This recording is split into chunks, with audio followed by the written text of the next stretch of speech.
আসসালামু আলাইকুম। কেমন আছেন বন্ধুরা? আল্লাহর রহমতে আলহামদুলিল্লাহ আমি অনেক ভালো আছি।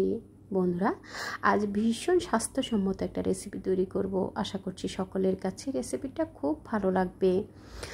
আজ আমি তৈরি করে দেখাবো রুই মাছ দিয়ে কাঁচা আমের পাতলা ঝোল। খুব সহজ পদ্ধতিতে গরমের মৌসুমে অল্প মশলায় ঝটপট করে এই রুই মাছ দিয়ে কাঁচা আম দিয়ে রুই মাছের এই পাতলা ঝোলটা গরমের দিনে স্বাস্থ্যসম্মত আর অল্প মশলায় যেহেতু এই রেসিপিটা তৈরি করা হয়, তাই এটা খেতেও কিন্তু ভীষণ ভালো লাগে। আশা করছি সঙ্গেই থাকবেন, পুরো রেসিপিটা দেখে সুন্দর সুন্দর কমেন্টস করে উৎসাহিত করবেন।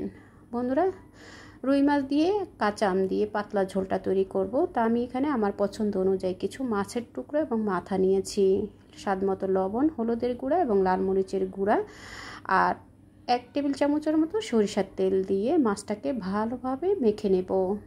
বন্ধুরা, একটু সরিষার তেল দিয়ে মাছটাকে যদি মেখে নেওয়া হয় তাহলে মাছটা যখন আমরা ভেজে নেব খুব সুন্দর একটা ফ্লেভার আসবে এবং খেতেও কিন্তু ভালো লাগবে। খুব ভালোভাবে হাতে আমি ঘষে ঘষে হলুদ লবণটাকে মাখিয়ে নিয়ে এরপর আমি 10 মিনিট রেস্টে রেখে দেব। এতে করে খুব সুন্দরভাবে মশলা ঢুকে যাবে আর মাছের ঝোলটা খেতেও কিন্তু ভীষণ ভালো লাগবে। গরম মৌসুমে খুব বেশি তেল ঝোল দিয়ে রেসিপি তৈরি না করে এরকম হালকা অল্প মশলায় যদি রেসিপিটা তৈরি করা হয়, রেসিপিটা খেতে অনেক বেশি টেস্টি হয়। তো আমি একটা কাঁচা আম নিয়েছি। আমটাকে এখন আমি খোসাটা ছাড়িয়ে নিয়ে আমটাকে একটু লম্বি করে কেটে নেব। আপনারা যে যেরকম পছন্দ করেন সেই অনুযায়ী সাইজ করে কিন্তু কেটে নিতে পারেন। আপনারা চাইলে কাঁচা আমের সিজনে আম কেটে ফ্রোজেন করে ডিপ ফ্রিজে রেখে দিতে পারেন। যখন প্রয়োজন ফ্রোজেন করা আম দিয়েও কিন্তু আপনারা পাতলা ঝোল তৈরি করে নিতে পারেন যে কোনো মাছ দিয়ে। তো বন্ধুরা, আমি এরকম সাইজ করে আমটাকে কেটে নিয়েছি।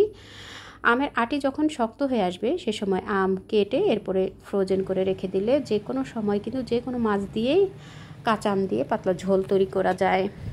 তো বন্ধুরা, এখন 10 মিনিট ম্যারিনেট করে নেওয়ার পরে চুলায় একটা প্যান বসিয়ে দিয়ে আমি 3 টেবিল চামচের মতো সয়াবিন তেল দিয়ে তেলটাকে একটু গরম হয়ে আসার পরে মাছগুলোকে দিয়ে দিলাম।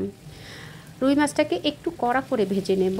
রুই মাছ কিংবা কাতলা মাছ দিয়ে যদি মাছের ঝোল রান্না করা হয় তাহলে একটু কড়া করে ভেজে নিয়ে মাছটাকে রান্না করলে সেই মাছটা খেতে অনেক বেশি টেস্টি হয়।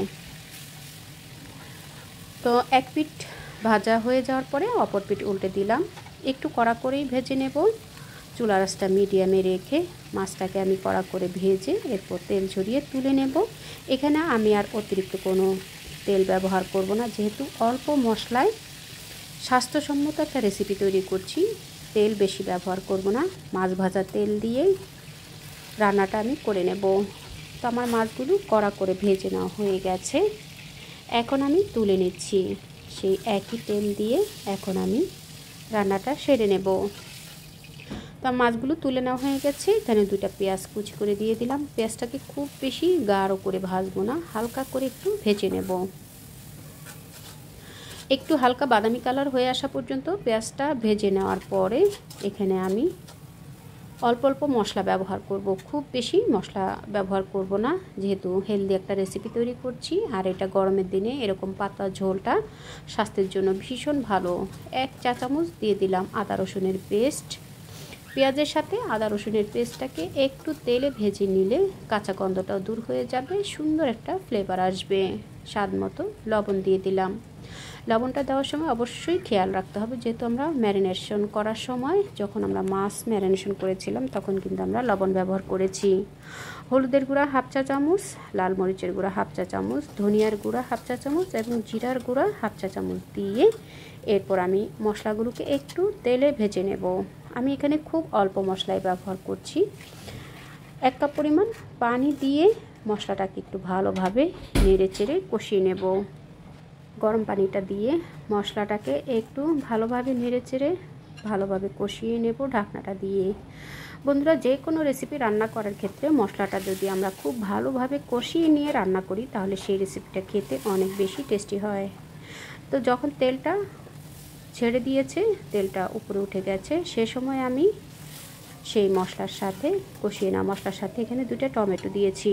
টমেটোটাকে আমি একটু ছোট ছোট সাইজ করে লম্বা করে কেটে নিয়ে একটু মশলার সাথে মেখে এরপর ঢাকনা দিয়ে ঢেকে চুলার আঁচ মিডিয়াম লোতে রেখে টমেটোটা সফট হওয়া পর্যন্ত একটু কিছুক্ষণ কষিয়ে নিয়েছি।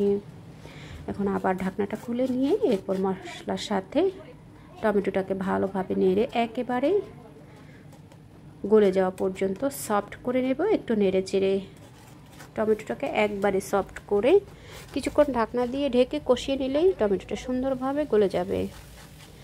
এরপর আমি চুলার আঁচ মিডিয়ামে রেখেই মশলাগুলোর সাথে টমেটোটা কষিয়ে নিয়ে এরপর আমি আগের থেকে ভেজে রাখা মাছের টুকরোগুলো দিয়ে দিলাম।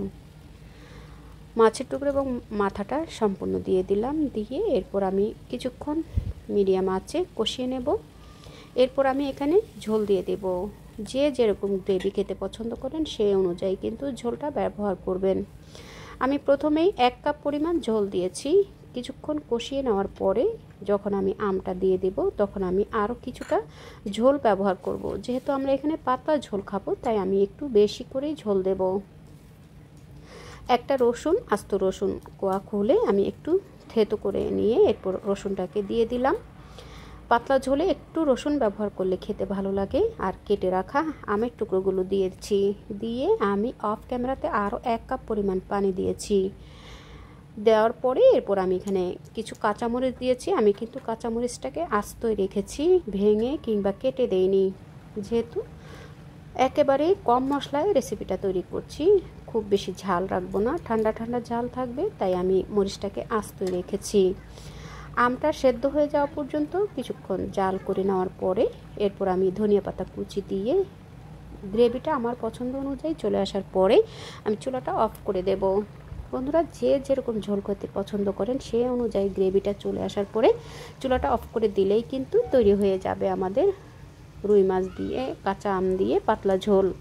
খুব সহজ পদ্ধতিতে স্বাস্থ্যসম্মত একটা রেসিপি তৈরি করেছি অল্প মশলায় ঝটপট করে। বন্ধুরা, কেমন লাগলো আজকের এই কাঁচা আম দিয়ে রুই মাছের পাতলা ঝোলের রেসিপি? আশা করছি সকলের কাছেই রেসিপিটা ভালো লেগেছে। ভালো লেগে থাকলে কাঁচা আম ফুরিয়ে যাওয়ার আগেই আপনারা চাইলে এভাবে কাঁচা আম দিয়ে পাতলা ঝোল তৈরি করতে পারেন। আমি আজ তৈরি করেছি রুই মাছ দিয়ে। আপনারা চাইলে ছোট মাছ কিংবা যে কোনো মাছ দিয়ে কিন্তু এই পাতলা ঝোলটা তৈরি করে নিতে পারেন। বন্ধুরা, কেমন লাগলো আজকের এই রেসিপি? আশা করছি সকলের কাছেই ভালো লেগেছে। ভালো লেগে থাকলে আপনারাও তৈরি করবেন, প্রিয়জনকে একটু নিত্য নতুন রেসিপি উপহার দেওয়ার চেষ্টা করবেন। এতে করে প্রিয়জনরা খেয়ে ভীষণ খুশি হবে। আর এটা গরমের সিজনের জন্য ভীষণ স্বাস্থ্যসম্মত একটা রেসিপি। পরবর্তী রেসিপি দেখার জন্য আমন্ত্রণ রইল। দেখা হবে পরবর্তী কোনো রেসিপির সঙ্গে। আপনারা চাইলে ফ্রোজেন করে আম রেখে দিতে পারেন সিজনে পরবর্তীতে রান্না করার জন্য। আল্লাহ হাফিজ।